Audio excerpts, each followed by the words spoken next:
I'm not saying na hindi ka na mahal ng ex mo or ayaw na niyang bumalik sa'yo. Bakit pa natin pinipilit? Ang ibig ko pong sabihin mga utol, may mga stages kasi ang breakup. At sa panahon na to, nasa stage 1, 2, or 3 ka pa lang kung saan negative at pressure ang nafe-feel ng ex mo sa'yo. Kaya nga lagi kong sinasabi, burahin natin ito.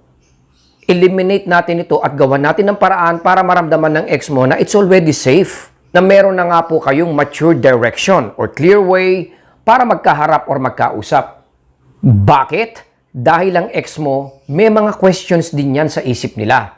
Wala pa akong naramdaman o nakita na ex na talagang completely zero visibility, walang pakiramdam. Lahat ng ex mga utol, may mga at least 50%, 20%, or even high rate katulad ng 85% to 90% na naaalala pa rin po nila tayo. Pero based on my experience as a relationship coach, wala akong naaalala or na-encounter na talagang flat at zero walang nararamdaman ng ex mo. Kaya yun ang iti-take advantage natin dahil alam natin, nagkakaroon din po sila ng mga struggles. In the first place, hindi kasi magkakaroon ng reconciliation or second chance opportunity to happen mga utol kung hindi niya makikita na kaya mo siyang i-lead. Importante iyon na makita niya na nandun ka na, nakauna ka na doon, nakaposisyon ka na doon at meron ka na nga pong matured direction.